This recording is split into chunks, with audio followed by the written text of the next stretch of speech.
What's up, Disney dudes and dudettes? In this video, we'll be talking about what if Disney princesses will never see part 2 coming up.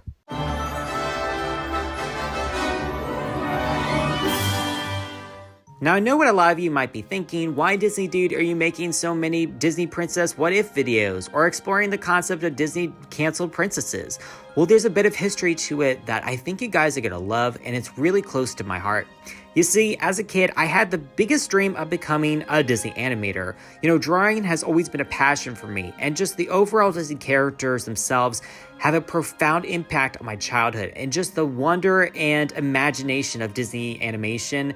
It just really captures my childhood. Does anybody else love the 2D animation more than just the regular 3D animation? I'm sorry, it's just, I know the 3D animation, like the CGI now that we have, it's more realistic, but there's something about hand-drawn animation that's just timeless and just classic.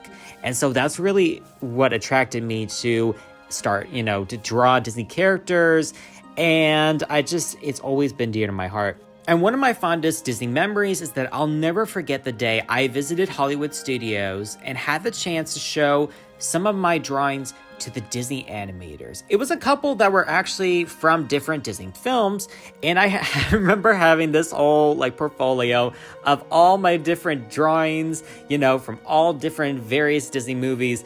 And, they were like, okay, this is good. This is, fine, but, they were just being nice, because I'm just a kid and I'm just showing these Disney animators my art. I didn't expect them to be, overwhelmingly impressed. But this particular, drawing that I did from The Little Mermaid caught the attention and the animator was so impressed by it that she actually had me come back the next day to draw with her. And actually, I should say this, that the animator that was impressed actually worked on The Little Mermaid and did multiple scenes featuring Ariel herself. And so what was so cool about that is that I remember I got to do with her the painting, painting the cells that they usually do in the movies. And we actually did the Jedi Mickey for the, Star Wars weekend. And so I just remember thinking, I'm getting to be a Disney animator. And so that was, for me, a incredible moment because, here I've grown up with these Disney characters and, now I'm getting to help, create this wonderful piece of Disney history. One of the critiques, you could say, that I got back from the Disney animators that were like, okay, your art's fine, is that they wanted to see original Disney characters. And so that's what actually brings us to the inspiration behind these Disney princess videos, is because of the fact that, what I love about it is that I feel like I can tap into that Disney animator creativity. I get to come up with fresh, exciting concepts and bring to life new characters, all in the iconic Disney style we know and love. And that's what I absolutely love about creating these videos for you guys. So in this video, I have a part 2 of the what if Disney princesses will never see.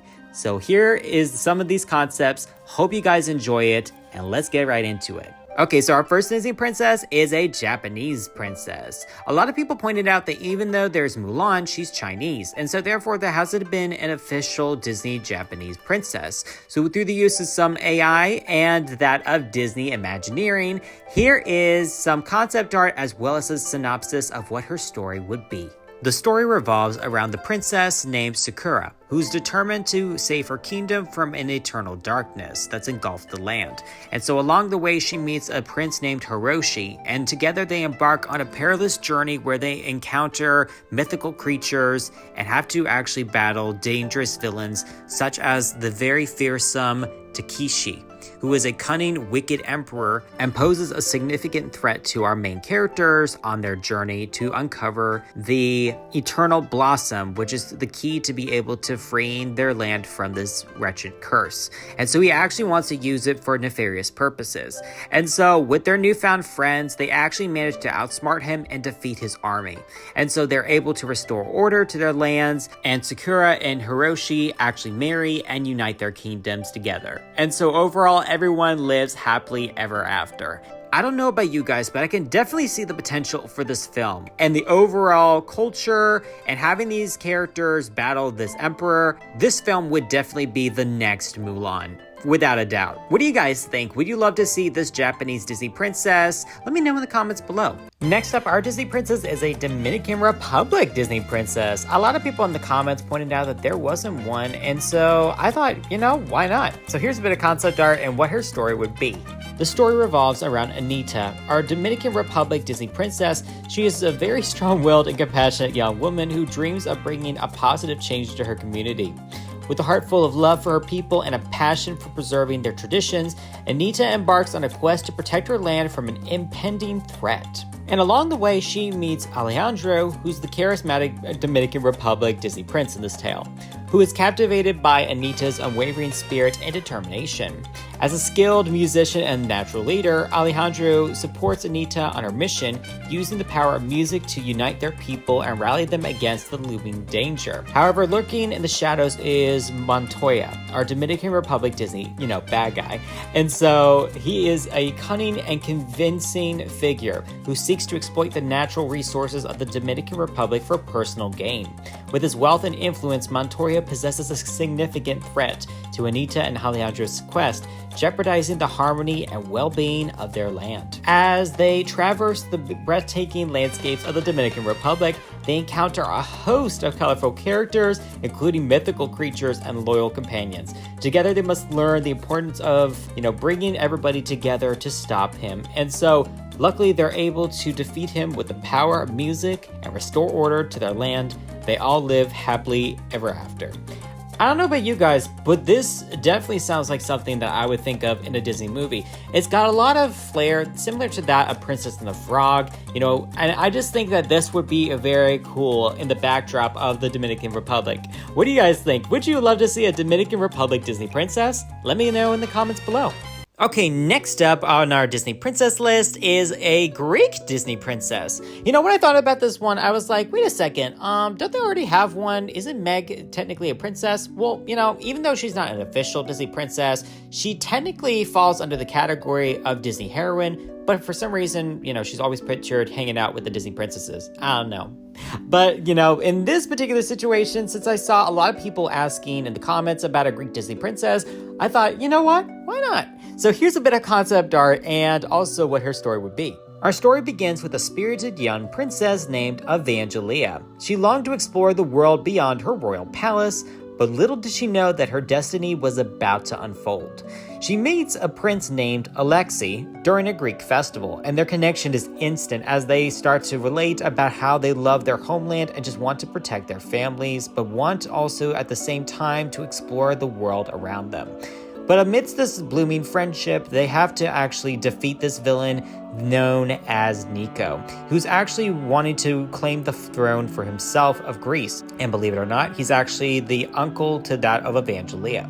So this is a very interesting one where it's a family relationship that's a little bit complicated. And so in order to defeat him, Alexei and Evangelia set off on a perilous journey across the ancient Greek landscapes, facing mythical creatures and solving riddles to unravel the secrets of their ancestors. In an epic showdown, they reclaimed the throne from Nico, defeating him and his army, and finally restoring their kingdom and truly embracing their newfound destinies. And so, overall, I think that this would be a very cool movie. It's got a lot of go the distance kind of vibe going on. I don't know about you, but I could definitely imagine this being a huge Disney movie. And, granted, if there was a good soundtrack like Hercules, I would think it would be very successful. But what do you guys think? Would you love to see a Greek Disney princess? Let me know in the comments below.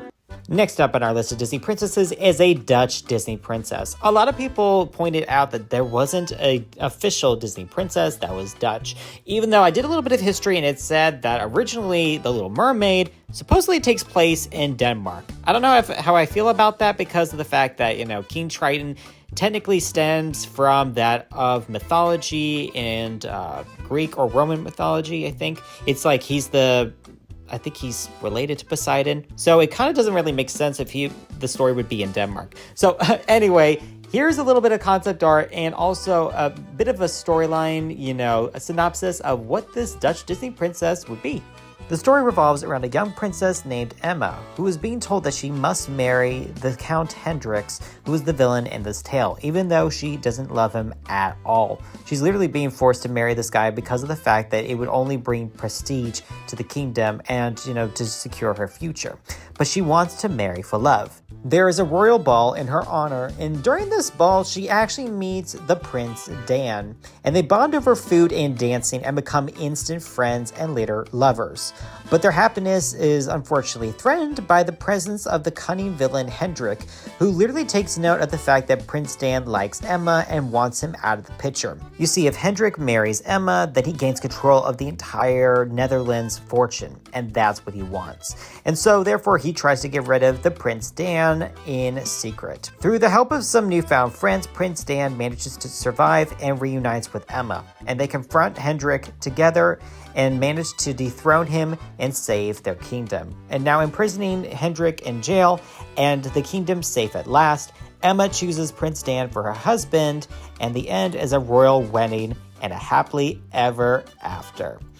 I don't know about you guys, but this actually would be a very interesting film. We've never seen an official Dutch Disney princess, but I can definitely picture this being something very reminiscent of that of Frozen. What do you guys think? Would you love to see a Dutch Disney princess? Let me know in the comments below. And next up on our list of Disney princesses is a Latina American Disney princess. Not many people know this, but there isn't a Latina American Disney princess. And so when I got that in one of the comments, I was like, yeah, that is so true. And so I was like, you know what? I'm gonna do that. So here's a bit of concept art and what her storyline would be also. The story revolves around a Latin American Disney princess named Esperanza. She's a very spirited princess and is very courageous and strong-willed. She longs to explore the world beyond her kingdom's borders, but little does she know that her destiny is about to unfold in an extraordinary tale of love, strength, and the power of embracing one's heritage. She sneaks out of the palace in secret to enjoy the annual carnival. This is when Esperanza meets Prince Diego, where they share, appreciation over dance, music, and their Latin American roots sparks an undeniable connection. However, a new threat emerges, a treacherous villain named Hugo, who is an imposing figure that all he wants to do is destroy everything that Latin America is built upon due to a family feud grudge. And so through the help of Esperanza and Diego and their newfound friends, they manage to conquer Hugo once and for all and secure the safety of their kingdoms. And Diego and Esperanza explore the world together, and they all live happily ever after. I don't know about you guys, but I can definitely see this being a huge Disney film. Bringing in Latin American roots and just having a dynamite story that really incorporates the wanting to explore, the world like how we see in other Disney films. I don't know about you, but I think this would really be a very cool film. But what do you guys think? Would you love to see a Latin American Disney princess? Let me know in the comments below. And our last but not least Disney princess is a French-Canadian Disney princess. I realized that there hadn't been one, especially when I got the comment stating that there wasn't a French-Canadian Disney princess. I was like, you know what? I definitely need to do this one. So here's a bit of concept art and also what her storyline would be. The story revolves around a French-Canadian Disney princess named Aya. She's actually trying to seek out a cure for that of her mother, who's come down with this disease that seems incurable. Along the way, she encounters Prince Emile. And what's interesting about this is that Aya and Emile both share their love for their people and their French-Canadian heritage and become instant best friends. However, their, friendship is threatened by the presence of a cunning villain named Pascal. He wants to wield the power of an ancient artifact capable of destroying all of Canada and is actually the cause of the reason everyone is sick. And for Aya and Emile, it's a race against time to stop him from destroying everything and everyone they know and love. So they arrive at the place at the same time where the artifact is, housed, and it's one epic showdown that ends with the Pascal's, demise. And so with the artifact in their possession, the disease is finally lifted and everyone is restored to good health. And Emile and Aya, they, unite their kingdoms together. And you know what I'm gonna say next? They all lived happily ever after. This, guys, I think would be really so cool. It gives quite the emotional arc, showing how the princess is wanting to go at any lengths to try and save her people, specifically that of her mother. I don't know about you, but I think that this really tugs on the heartstrings. What do you guys think? Would you guys love to see a French-Canadian Disney princess? I would love to see it. Let me know in the comments below. Thank you guys so much for watching. Hope you enjoyed this video, and if there's any, what if Disney princesses that you would love to see that I didn't include, please let me know in the comments below. I love getting your guys' comments, and, I think it's really cool when I get to see all these different comments saying, hey, this princess, should be this or that, it's really cool. I love the brainstorming. Leave a comment down below, and please subscribe to our YouTube channel, and hit the bell icon so you can be notified every Thursday when we have a new video. And as always, have a Disney day.